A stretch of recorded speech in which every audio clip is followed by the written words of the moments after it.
Thank you for tuning in. Today I'm going to be talking to you about integrating HAB detection technologies with a regional observation system in the Great Lakes.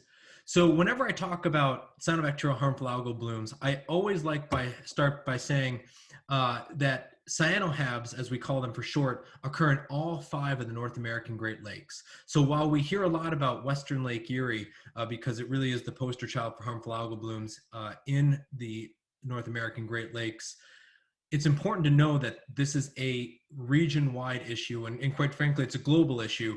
But today, I am going to be focusing on the western basin of Lake Erie because there is a really neat intersection between ship-based and in situ detection technologies that have really helped us advance our understanding of the dynamics of these harmful algal blooms that occur in this region.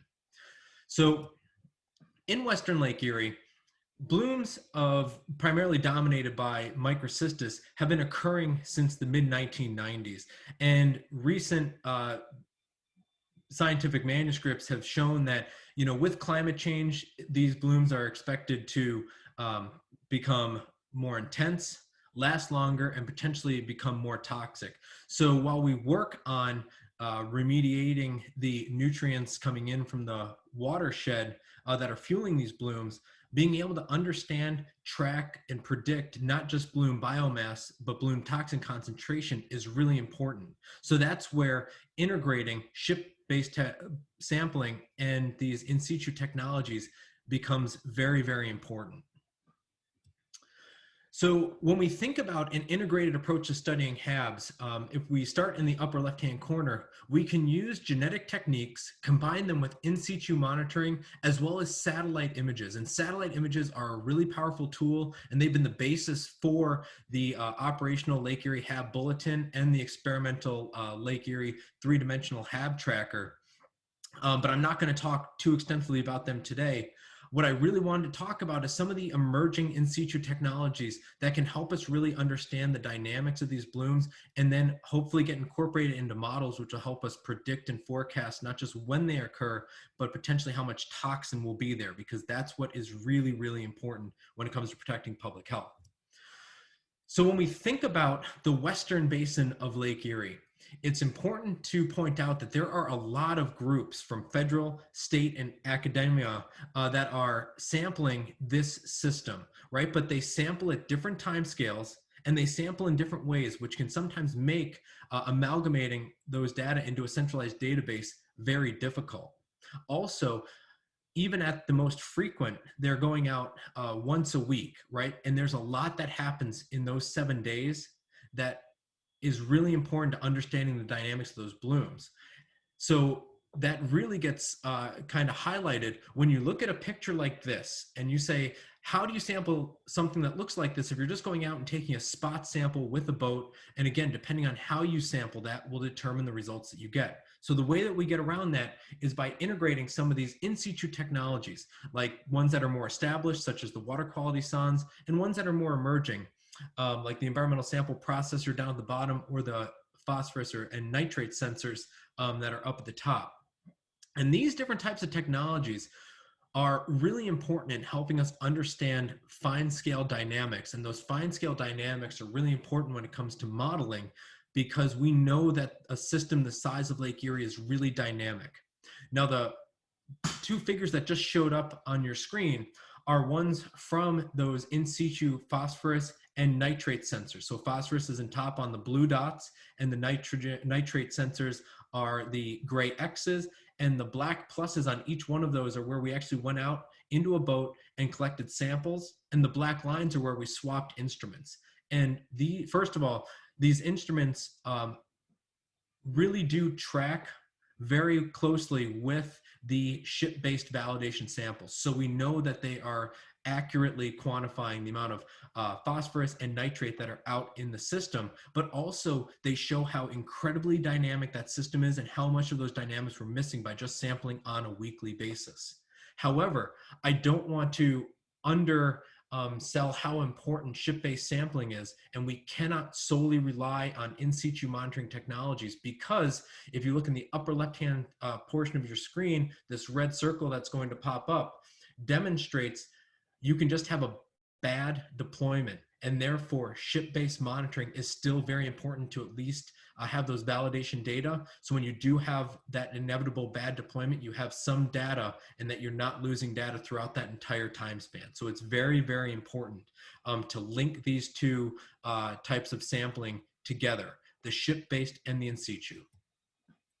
However, while it's really interesting and important to be able to know where the bloom is and how the nutrient concentrations are changing throughout the basin, what water managers really want to know, and what we're always being told, is, can you predict toxin concentrations? And at this point, the answer is no.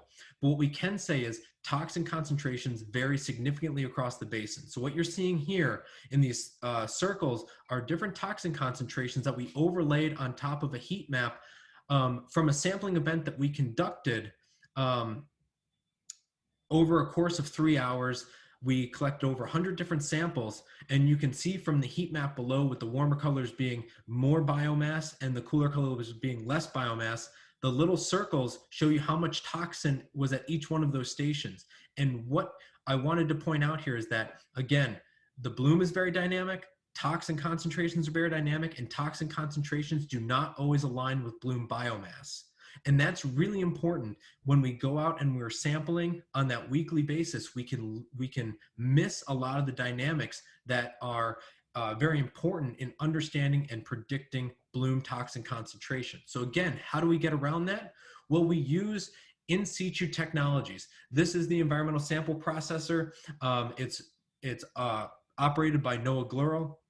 There's two different types. There's the 2G, which is stationary, and the 3G, which is mobile. And this little video in your lower left screen kind of shows you why we call this a lab in a can. So this will take in a sample of water, it will concentrate it onto a filter, and once all the biomass that's in the water is concentrated on that filter, it will then use heat and some chemical to extract, and then it will take that extract and it will move it into a different, what we call puck, that will conduct an ELISA assay very similar to what we conduct in the lab, and it will send those data back to us in near real time. So this is a very, very powerful technology. However, it's a very, very expensive technology. So it can cost hundreds of thousands of dollars to procure and deploy this instrument. So we need to be able to link those very expensive technologies with inexpensive technologies, as well as citizen scientists and other stakeholders that can help us increase our sampling capacity and be able to collect that robust regional data that will help us develop those toxin concentration forecasts. So this is the MBio Light Deck technology. I'm not going to get into it because Sarah Bickman has an entire presentation on it. But what I did want to say is this is a NOAA MIRHAP funded project where we're linking academics and federal researchers with citizen scientists using this technology to get a better understanding of toxin concentrations throughout the basin. And what we can do is we can take this duplex technology. Right now it samples for microcystins and cylindrospermopsins, and we can use our stakeholders or citizen scientists. They can go out and they can collect a sample of water. They can extract it right in the field using a battery-powered extractor. They can then analyze it for microcystins and cylindrospermopsins. It will generate a report that can get uploaded to a database. And what's really important here is this entire process occurs in about 30 minutes. So from water collection to a potential management decision in under 30 minutes is really important for protecting public health, as well as generating that spatial data we need to really understand the toxin dynamics within a system that will allow us to develop models that will help us forecast when blooms are going to become more toxic and less toxic. So very important technology. However, it's really important to note that microcystins aren't the only toxin we deal with. We also see SAX toxins and other cyanotoxins such as cylindrospermopsins and anatoxins, not just within the state of Ohio, but across our nations. So cyanotoxins and cyanohabs are more than microcystins. That's really important. And we need to continue as we develop these technologies that are really focused on microcystins, because it's the most ubiquitous toxin that we see in freshwaters globally. We see emerging toxins and toxins that are becoming more prevalent.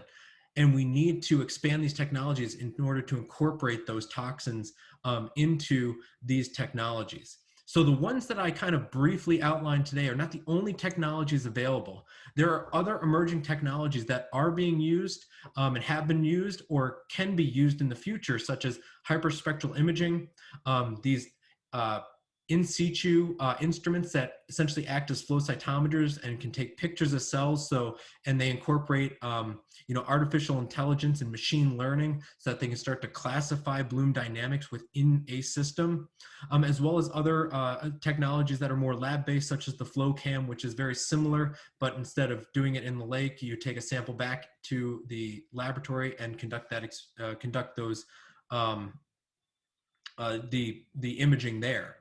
But the system that you develop for a water body, whether it's Lake Erie or another inland lake, depends on the questions you want to ask and the management decisions that you need to make. So not every technology is worth putting into each system. It depends on the type of system and the questions you're asking. And finally, when you think about how do you take all these data? So collecting data for data's sake is not useful. Collecting data for a management or a hypothesis-driven research for hypothesis-driven research is really important. So being able to amalgamate all those data into a single portal that allows for easy visualization and is not overwhelming to a user, such as a water treatment plant operator or a beach manager, is really important, because that's another issue that they bring up with us, is that there's just so much data that it can become overwhelming. So integrating a ship-based and in situ technology and taking those data and being able to QA/QC them and integrate them into a single observing platform is really, really important. So with that, I'd like to thank all of the people that have been involved in this research from various organizations, as well as my funding sources, and thank you for your time.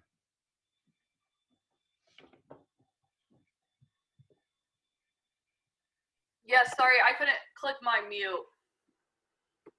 Oh, that's okay. How was it? You're at 11:30, so you're awesome. Sweet. There we go.